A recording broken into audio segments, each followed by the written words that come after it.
Mapenzi bwana huwa yanaleta hisia mchanganyiko, lakini pia ukijumlisha mapenzi na pesa, vitu vile ambavyo vinaendana sana, na mapenzi yakikosa pesa, pesa ikosekana kwenye mapenzi, kunakuwa kuna shida fulani.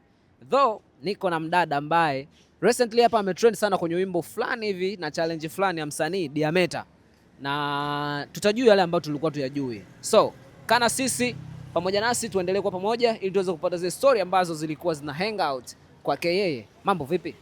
Safi. Makaa? Makaa. Kwa vizuri? Nipo vizuri. Stress za mapenzi leo mpaka hapa, au sio? Stress za mapenzi kweli? Nayo lakini sio nzito hivyo. Alright. Kati ya pesa na mapenzi unachagua kipi wewe? Pesa bwana. Pesa. Kwa kati ya mwanaume mwenye pesa na anakuonesha upendo, yupi mkali? Upendo vina muda basi. Havina muda? Havinaga muda. Kivipi? Havinaga muda wewe. Eti. Alright, nimekuona kwenye challenge ya Diameta na imekuwa ikifanya vizuri, ulikuwa unalia kwa hisia kali sana, ambaye nikasema hey, na wewe nikaanza na mapenzi. Mapenzi kwani yanakusumbua?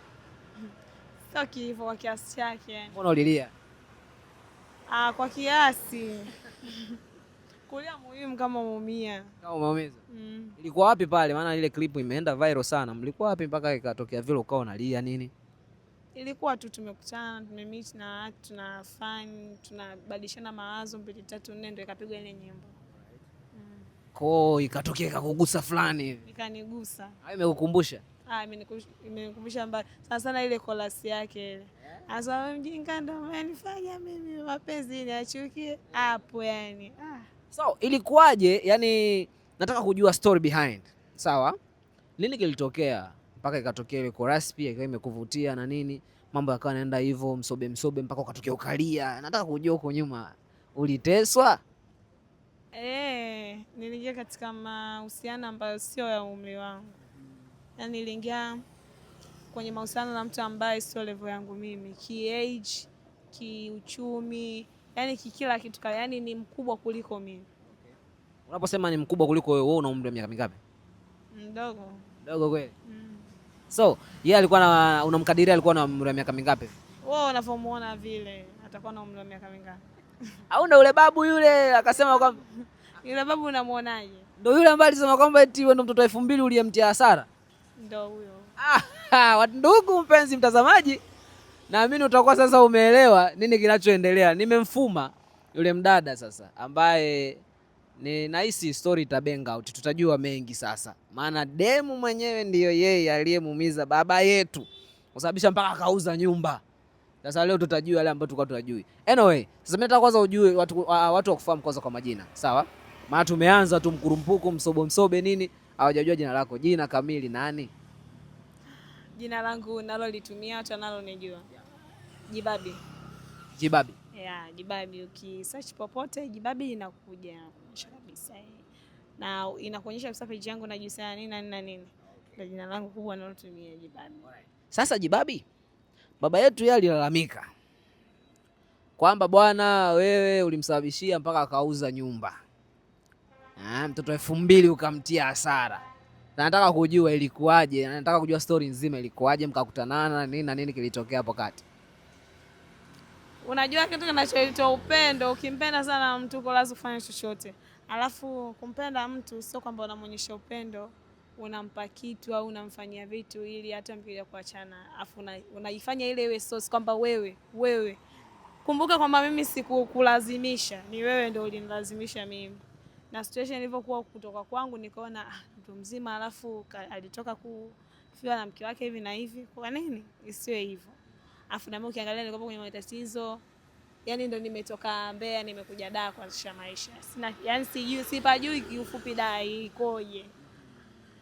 Ikanilazimu nifanye hivyo. Kwa hiyo unavyoongea kwamba mimi sijui nimemsababishia, hapana, ilikuwa ni mojawapo ya matatizo kwa sababu alikuwa amestaafu.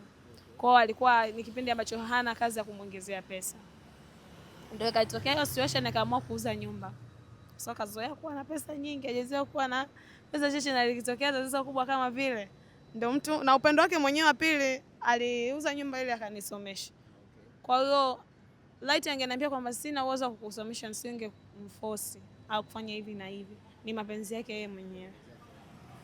Lakini inadaiwa kwamba za ndani ndani kule nikipitia mrejeo wa interview yake aliyofanya na brother wangu wa Faida, brother Bina pale, anadai kwamba wewe ndio umempelekea ni mpaka yeye akapata lile anguko alilokuwa nalo, na yeye pia yani imesababisha mpaka mapenzi ameona kama vile mapenzi yani oehahe. Na wewe umesema kwamba alikuwa ametoka kufiwa na mke wake nini na nini, na wewe pia ulitoka Mbeya kuja kujitafuta huko na ndo kapatana naye. Sawa, mimi nataka kujua hali ya mahusiano nyinyi wawili ilikuwaje? Ilikuwa tu wale mahusiano kama mahusiano mengine ya kawaida. Lakini alidai kwamba alikupa ujauzito. Hapana. Hakukupa ujauzito. Mbona aliweka uthibitisho kabisa kwamba eti yani uliumwa sijui ndio ikampelekea akauza nyumba nini ili kukutibisha ukarudi Mbeya kitu kama na hicho. Hii ikoje? Ndio nilikuwa naumwa sana. Sasa nilikaa katika umri mdogo afu nibeba ujauzito. Kwa kanipelekea niumwa. Nikaumwa sana. Sasa kile kipindi kulikuwa hamna mtu kana mimi nyumbani. Kwa yeye mwenyewe akajiona mambo yake sio yamebanwa, sasa sikumuelewaga, sio anaogopa, sio na akasema anirudishe nyumbani. Kwa kipindi kile kanirudisha nyumbani, ndio nilikuwa na mimba lakini ilikuwa sio yake. Mimba ilikuwa kwake? Ilikuwa sio yake. Kwa hiyo mwamba aligaramia mimba ambayo sio kwake. Maana jamaa amedai ametoa kibunda kweli pale. Kibunda akatoa na anajua kutoa. Anajua kutoa. Toaji namba 1. Ndio wao ukaona vipiga kweli? Kwa nini sichukue? Wewe sema sasa hivi nikutoe buku 5 hapa nikupe takataka kuchukua. Sasa buku 5 si hela hiyo kabisa hiyo, mkeka huo. Kupe chukua 10,000 kanywe soda. Utakataa? Sisi wazee wa kuwekeza pale kwa mzee Anskana pale yani tayari hapo ni wawekezaji, mtaji huo. Uwekezaji mtaji. So alivyolalamika pia malalamishi yake kwa wewe ulivyoyatazama, mimi naamini utakuwa ulitazama na utakuwa ulisoma pia comment za watu. Kwa alivyodai madai yake yana ukweli ndani yake kivile sana, au mimi nataka nijue kabisa kinaga ubaga. Kuna baadhi kweli, kuna baadhi sio kweli. Mambo gani ambayo sio ukweli na mambo ambayo ni ya ukweli? Kama hivyo anasema kauza sijui nyumba kwa ajili yangu. Yaani mimi ndo nimemsababishia yeye auze nyumba. Ukiangalia maisha yake hata angeenda mbele angekuja tu kuziuza zile nyumba. Unaelewa? Kwa yani usitie kujutia mtu wakati uliforce mwenyewe mtu kuwa karibu yako, au uliforce mwenyewe mtu kumpa kitu au kufanya hivi na hivi na hivi. Sasa yani hapo maisha haya jamani, changamoto. Okay. Kwa yani yeye pia alikuwa na mazuri yake na alikuwa na mabaya yake, si ndio? Na mazuri yake na mabaya yake. Pia ukiangalia sio adabu ni za mzuri. Kwani nyinyi mnaona imekaa sawa mtu mzima kama yule kutoka na mtoto kama mimi? Lakini si ndio hivyo sasa alikuwa anagharamia. Nyinyi wote mnaniponda mimi lakini hilo hamjaliponda. Sasa si baba yule? Mkuki kwa nguruwe. Lakini si baba? Hapana. Baba ushasema baba. Sasa baba mtu mzima anawezaje kuja kudate na mimi? Baba mtu mzima ambaye anaweza akanikataza hichi acha, hichi usifanye. Wajibu wa baba ni kufanyaje? Kumlinda mtoto. Sasa. Kwa hiyo hapo kanilinda, ukanipeleka kwenye jehanamu ya moto. So, taarifa ilikuwaje pale ulipompa kwamba hii mimba bwana si ya kwako, ilikuwaje? Taarifa nilivompa kwamba ile mimba si ya kwake. Ilibidi nimwambie tu clear, maana alisema anakuja kunifuata Mbeya. Kwa hiyo kanibidi tu nimweke wazi kwa sababu mtoto mwenyewe hakuwepo. Kwa hiyo kanibidi tu nimwambie huyu mtoto sio wako, toka mimba hii, yani ikabidi nimweke wazi kwamba ilitokea hivi na hivi na hivi na hivi. Na kuomba fanya maisha yako na mimi nifanye maisha yangu. Na reaction yake ilikuwaje? Ni kama mtu alodata. Ndio kama hivyo mlivyomuona mitandaoni. Kwa hiyo kwa vile kulikuwa ni nyumbani, yani aliforce, nilipomwambia hakunielewa, akawa anapiga simu sana. Kitendo kile cha kupiga simu, kipindi hicho nilikuwa na baba mtoto wangu. Zile simu akawa anaziona. Na ndio ilileta utata mpaka mimi nikaachana naye. Akaniambia umefanya hivi na hivi. Mimi sijui kwa sababu alikuwa hajui issue yote inayoendelea mimi kama na huyo mtu au sipo naye. Unaelewa? Kwa hiyo ikawa yani nanipa wakati mimi mgumu mpaka tunagombana, mwisho wa siku tukaja tukaachana kwa sababu yake. Kwa hiyo mara mwisho alipokuja huku na alimkuta baba mtoto wangu. Alikuwa nyumbani, alikuja kumchukua binti yake. Kwa hiyo alipishana. Kwa hiyo akawa anakuja moja kwa moja. Yeye alijua. Kwa sababu alishai kuongea naye kana anamfokea. Kwa hiyo unajua kunaongea ya mtu, yani ukimsikia kwenye simu ukishamuona tu unajua huyu ndio nilikuwa naongea naye. So, nikirudi nyuma. Sijui kama kwa sasa hivi labda mtoto yupo au mtoto yuko wapi sasa hivi? Yupo. Upo naye hapa da? Hapana, yupo Mbeya. Yupo Mbeya. Alibaki kwa baba yake. Kwa bibi yake. Kwa bibi yake. Wewe tena umekuja kujitafuta. Naendelea na maisha mengine yanaendelea. Okay. Sponsor mwingine akijitokeza unapita naye? Inategemea, kuna sponsor kijana, kuna sponsor wa makamu afu kuna jibabu na Lize. Yako kama aina 4 hivi. Huyu hapa alikuwa kwenye rika ipi? Lize. Lakini alikuwa na magahela. Lakini sio for life, sio hivyo yani, sio maisha.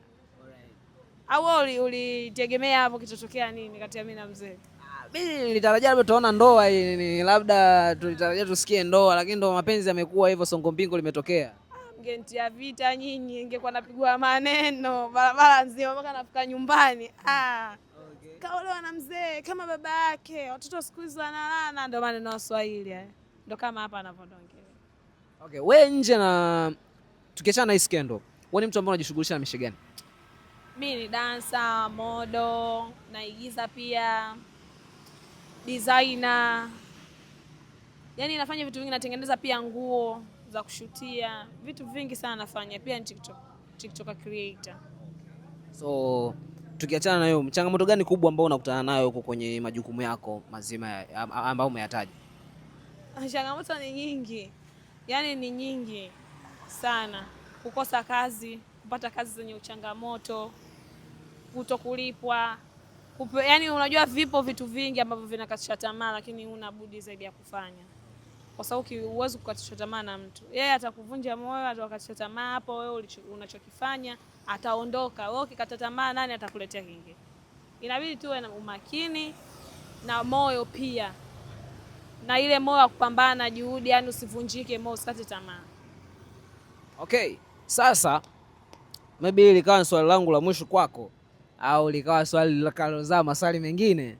Tukiachana na issue zima unaojishughulisha na mambo hayo ambayo unafanya nini na nini na content creation unaoifanya na issue zima unaoifanya. Vipi kama ingetokea yule mtoto angekuwa ni yule mzee? Wewe ungechukua hatua gani? Isingeweza kutokea. Kwa nini? Wewe isingeweza. Ila show ulimpa. Personal issues hizo. Usitake ulimpa show? Usitake niongee ukasema la.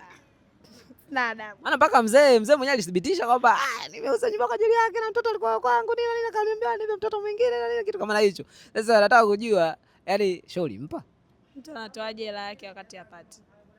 Unaweza kuweza. Lakini si ameuza nyumba kwa ajili yako. Ni maisha, si ndio alikuwa ananivuta. Au weupe umemchanganya? Labda. Unaweza kusema hivyo.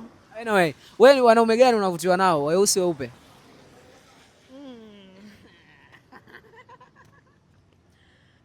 Hilo swali lako hilo.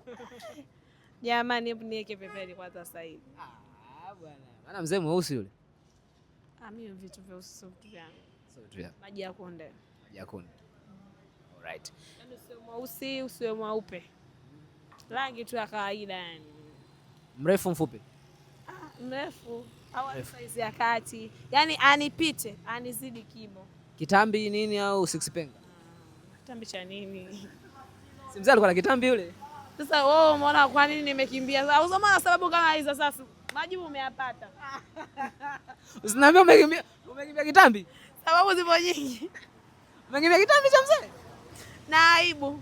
Jenzi kama wewe wengine wanatamani sana kuwa anatoka na mibaba ambayo ina kitambi kabisa, kwamba vijana ambao wenye six pack sasa hivi hawana show kali zaidi ya wazee. Show kali. Sasampa. Inaitwa amna show kali, ni sasampa na hawachoshi basi.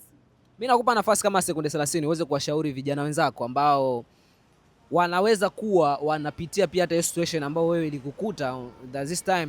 Achilia mbali wimbo wa Diameta ambao umewakutanisha nini na nini na namna hiyo ilivyokuwepo, lakini unaweza ukawapa ushauri gani vijana kuhusiana na issue zima ya kudate watu wenye umri mkubwa kuliko wao au watu ambao wanawazidi kipato? Ushauri unasemaga ni mzuri sana, afu wewe ukamshauri mtu juu anachokipitia ndani ya moyo wake. Unaweza ukamshauri aache wakati huna uwezo wa kumsaidia kile ambacho anakipitia moyoni mwake. Kwa hiyo lazima afanye vile ili aendelee kuishi. au utashawishi wangapi? Utaweza kumsaidia wangapi? Yani kuweka kwenye mstari bwana. So najua ukimshawishi mtu ambaye dada wengi wanafanya hivyo kwa ajili ya maisha rahisi, yani free, afanye kazi, yani ni kulala kuamka hivyo, yani maisha ile siumii, sitoi jasho. Kwa ile ni mbaya sana, sio nzuri yani. Yani ujue anafanya vile labda nyumbani kwa maisha magumu, hana kazi. Kwa hiyo wewe unamshauri aache. Haya, unamshauri aache afanye nini? Atalala njaa. Atalala wapi?